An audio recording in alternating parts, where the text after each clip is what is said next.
Hey guys, this is John at Rage Quit Central, and today I'm going to be doing some terrain work for Warhammer, of course. Now I've been working on this for a while, getting good at building things out of foam and stuff, so I can build some terrain for these cool little models and the game of Warhammer. And today I'm going to be showing you how to make said little terrain items. And I'll also give you updates on a larger project I'm working on, which is a full-size building, like a tavern of some sort.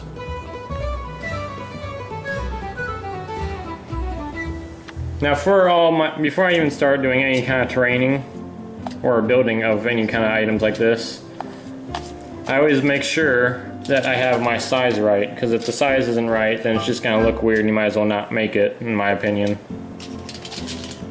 So,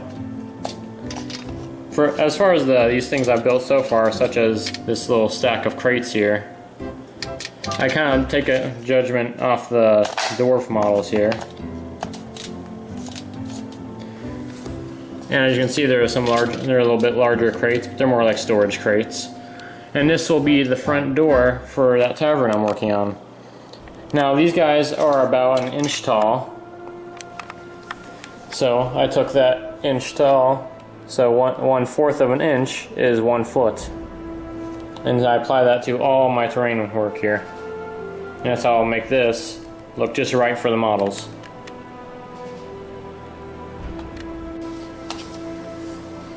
So then, to start with, I cut out this little block here. It's about 2 inches long here. And I figure I'm going to make a nice little chest out of this, kind of like with a rounded top, which will be a little bit difficult considering I'm using a razor blade just to cut it out. So first, I'm going to kind of do the bulk of the cutting work off. So I'm going to cut off the corners very gently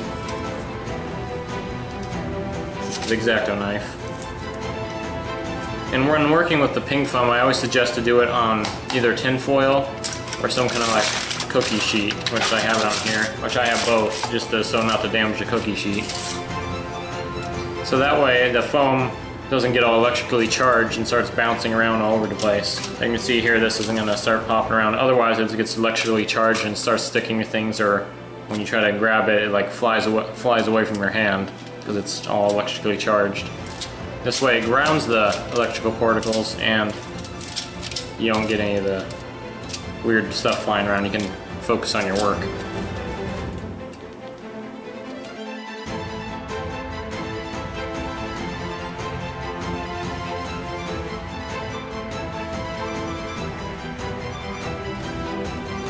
It can be a little bit lumpy, I suppose, because it's made out of wood. It doesn't have to be made by the meticulous dwarves of the Warhammer world, but by humans or something like that.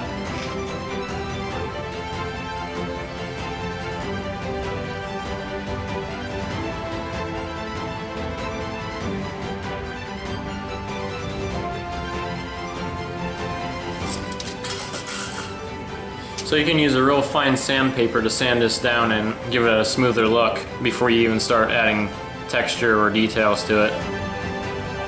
And that way it's easier for you to put in what you need to. I'm going to start by adding the iron bindings to the side, like with the door here. Give it that kind of look.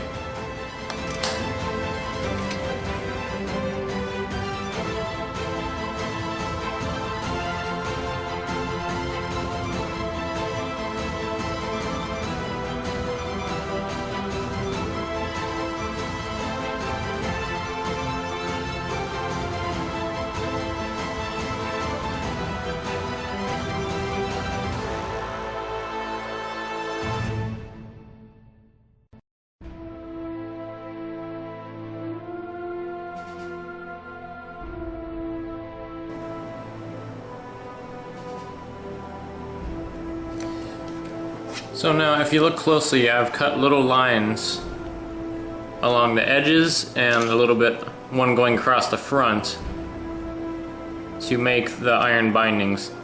They're not quite done yet, but to get the real effect, you kind of cut on either side of these little iron bindings. That makes them pop out, and then the wood will be on like a lower layer, which I will push in on the foam since it's actually somewhat compressible, and that you can use that to your advantage. And that will be the wood layer, and I'll texture that up separately.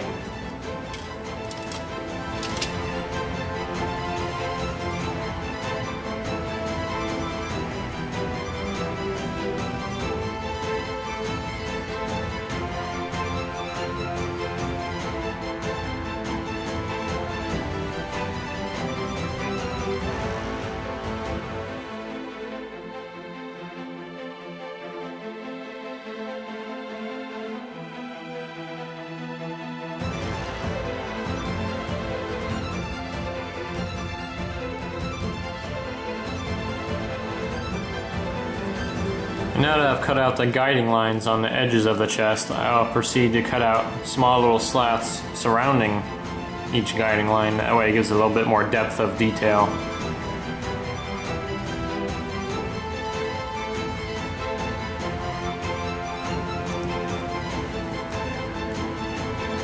For smaller work like this, it's best to use cut the little guiding line first, and then use the tip of the X-Acto knife like this to flick out the little rivets there. That way you can get some really sharp lines.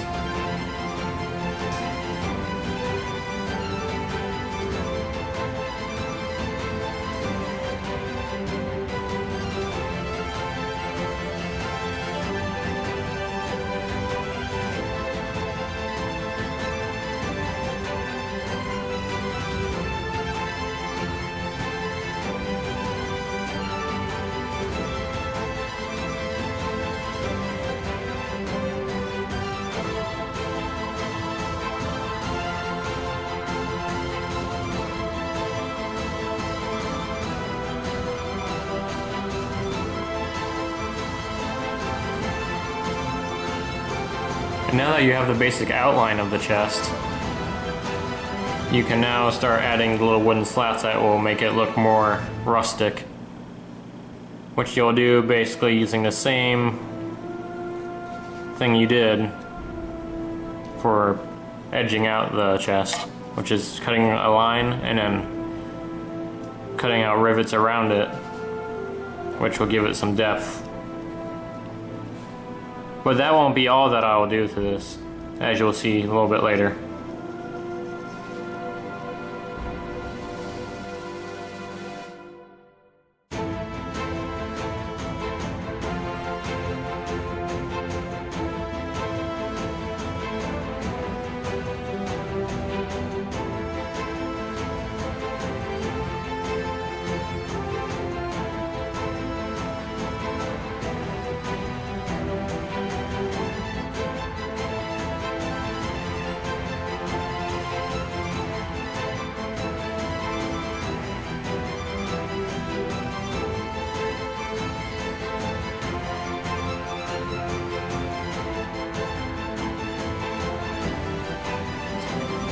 Now for one of the final steps in the basic build of the chest is you're going to take a flat-ended kind of toothpick. I just use that just because I already chopped off the little sharp ends for other art-like projects, and it seems to get the best texture. Is what we're going to do is we're going to smash down the wooden slats with it. That way the iron banding around it kind of pops out a bit more, and it'll give the wood a good texture.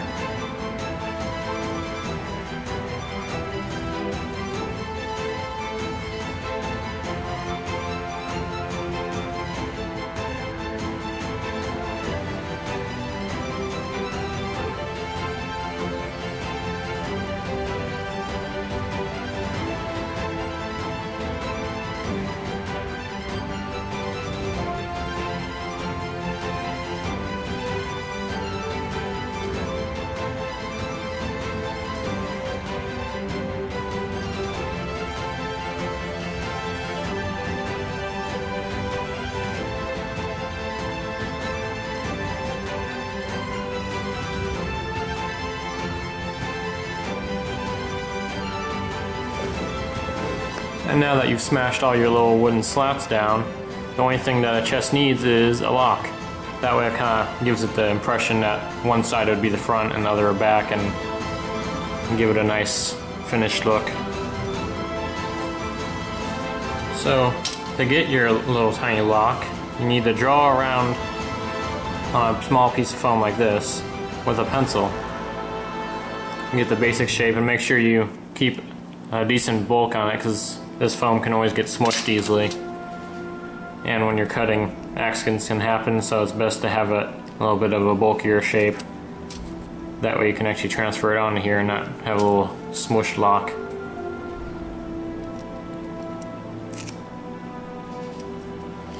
So what I do is cut away a cross section so that way I can cut it sideways like this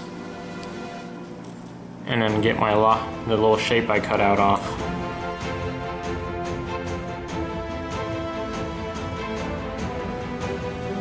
And now you have your miniature lock that will go nicely on your miniature box. Now, an easy way to secure this is with Elmer's glue. Or any white glue really, some school glue. It works just fine for this.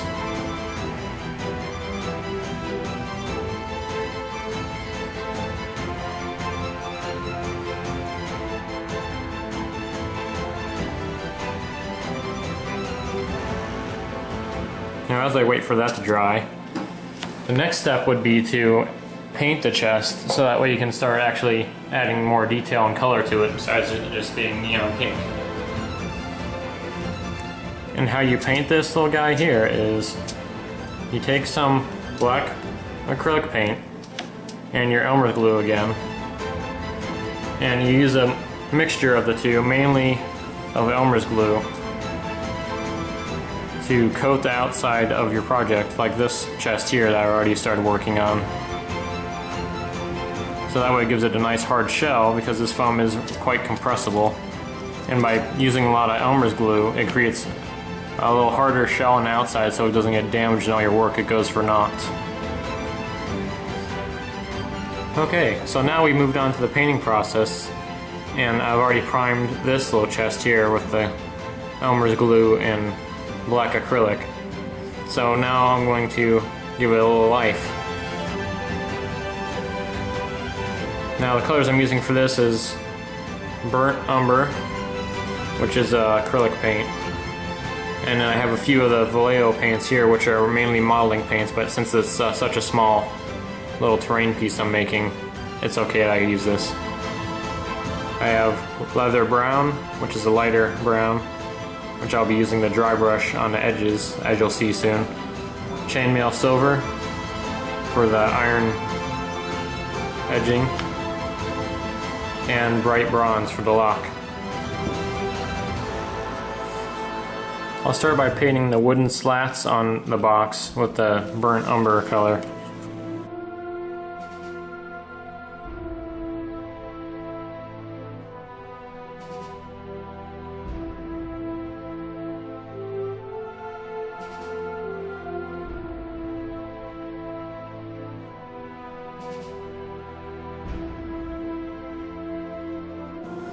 And now that I got all the wooden slats laid out, now I'm going to start on the metal barding on the edges.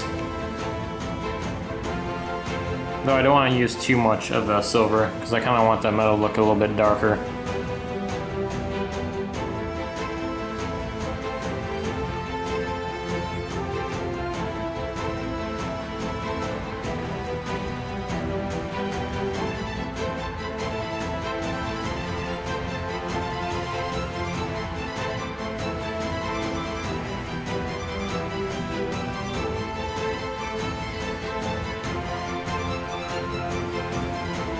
Now on to the very last part, which is to dry brush a little bit of lighter brown color onto the dark wood.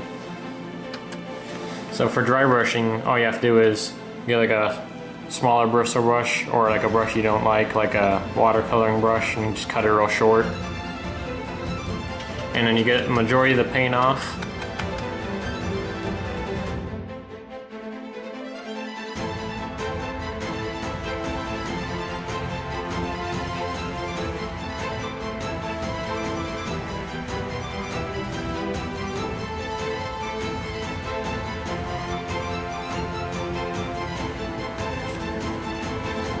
And now only the lock has to be done here, which I'm just going to do a little bit of the bronze paint.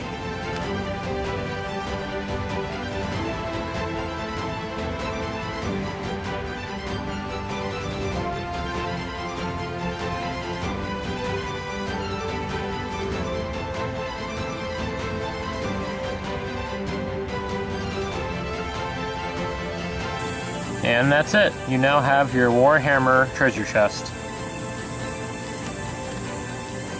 Keep an eye out for later videos where I'll be making other types of terrain other than small little chests. More things like this little platform here, and possibly bigger things like cliff sides or mountains, which will be a bit more impressive on the battlefield.